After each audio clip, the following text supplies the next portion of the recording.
അങ്ങനെ കരിക്കും കുടിച്ച് മറാത്ത കൊട്ടാരത്തിന്റെ ലൊക്കേഷനോട്ട് നടക്കാൻ തുടങ്ങി. തമിഴ്നാട്ടിലെ തെരുവോരങ്ങളിൽ സ്ഥിരം കാണുന്ന കാഴ്ചയാണത്. കല്യാണത്തിന്റെ പോസ്റ്ററുകൾ, സിനിമാ പോസ്റ്ററുകളൊന്നും തന്നെ ഇവിടുത്തെ തിയേറ്ററുകൾക്ക് അടിക്കേണ്ട ആവശ്യമേ വരുന്നില്ല. പണ്ട് കാലത്ത് ഈ ഒരു കെട്ടിടം ഇപ്പോഴത്തെ ഒരു സർക്കാർ ഓഫീസാണ് കേട്ടോ. അങ്ങനെ നടന്ന് നമ്മൾ കൊട്ടാരത്തിൽ എത്തിച്ചേർന്നു. 50 രൂപയാണ് ഇവിടുത്തെ എൻട്രി ഫീസായിട്ട് വരുന്നത്.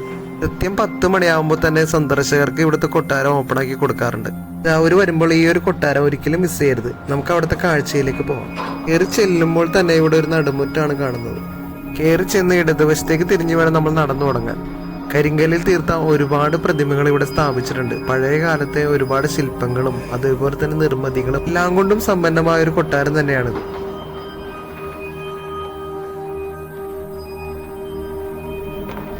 തഞ്ചാവൂർ ക്ഷേത്രത്തിന്റെ ഒരു മിനിയേച്ചർ ഇവിടെ നിർമ്മിച്ചു വെച്ചിട്ടുണ്ട്.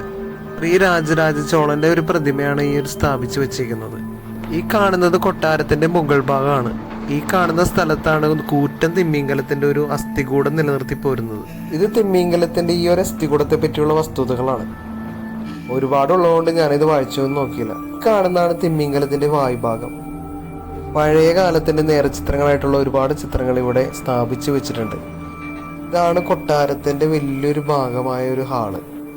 മറാത്ത കാലത്ത് ഒരുപാട് പരിപാടികൾ നടത്തിക്കൊണ്ട് പോകുന്നത് ഈ ഒരു ഹാളിൽ വെച്ചായിരുന്നു. ഭരതനാട്യത്തിന്റെ ഒരുപാട് മുദ്രകൾ ആലേഖനം ചെയ്തു വെച്ചിട്ടുള്ള ഒരുപാട് പ്രതിമകൾ ഇവിടെ ഉണ്ട്. കൊട്ടാരത്തിന് വെളിയിലായിട്ട് വലിയൊരു കർഷകന്റെ പ്രതിമ സ്ഥാപിച്ചു വെച്ചിട്ടുണ്ട്. ഇനി കാണേണ്ടത് മ്യൂസിയമാണ്. മ്യൂസിയത്തിന്റെ അകത്തേക്ക് നമുക്ക് ക്യാമറ കൊണ്ട് പ്രവേശനമില്ല, പക്ഷെ കണ്ടിരിക്കേണ്ട ഒരു സംഭവം തന്നെയാണത്. അടുത്തതായി കാണുന്നത് കൊട്ടാരത്തിന്റെ ദർബാർ ഹാളാണ്. പണ്ട് കാലത്തെ നാണയത്തൊട്ടുകൾ, ആയുധങ്ങൾ, വെഞ്ചാമരം, അതേപോലെ തന്നെ അലമാരകൾ, കണ്ണാടി ഇവയെല്ലാം സൂക്ഷിച്ചു വെച്ചിരിക്കുന്ന ഒരു സ്ഥലമാണ് ദർബാർ ഹാൾ എന്ന് പറയുന്ന സ്ഥലം. അതേപോലെ തന്നെ അന്ന് കാലത്ത് യൂസ് ചെയ്തിരുന്ന പാത്രങ്ങൾ നമുക്ക് ഇവിടെ കാണാൻ കഴിയും.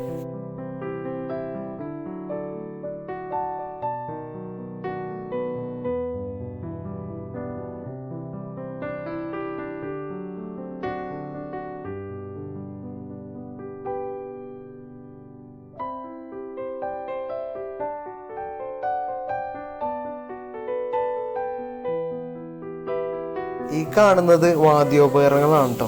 കാണുന്നത് കൊട്ടാരത്തിന്റെ ലൈബ്രറിയാണ്. അടുത്തത് ഒരു തിയേറ്റർ എക്സ്പീരിയൻസ് ആണ്. ഒരിക്കലും മിസ് ചെയ്യാൻ പാടില്ലാത്ത ഒന്നാണ്. സമയമുണ്ടെങ്കിൽ നമുക്ക് 1 മാസം നിന്ന് എക്സ്പീരിയൻസ് ചെയ്യാൻ പറ്റിയ ഒരു പ്ലേസ് ആണ് തഞ്ചാവൂർ എന്ന ഹിസ്റ്റോറിക്കൽ പ്ലേസ്. അങ്ങനെ ഞാൻ അവിടെ നിന്ന് ഇറങ്ങി നേരെ റെയിൽവേ സ്റ്റേഷൻ ലക്ഷ്യമാക്കി നടന്നു. സ്റ്റേഷനിൽ വന്ന് 60 രൂപയ്ക്ക് ഒരു വെജിറ്റബിൾ ബിരിയാണി കഴിച്ചു. ഭക്ഷണം കഴിച്ചു കഴിഞ്ഞ് 155 രൂപയുടെ ടിക്കറ്റ് എടുത്തു. തഞ്ചാവൂരിനോട് വിട പറഞ്ഞ് ഞാൻ ട്രെയിൻ കയറി.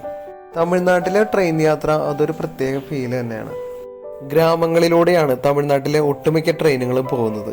നെൽവയലുകളും മലനിരകളും അതേപോലെ തന്നെ കന്നുകാലി വളർത്തുന്ന ഒരുപാട് മനുഷ്യരെയും കണ്ടുള്ള യാത്ര.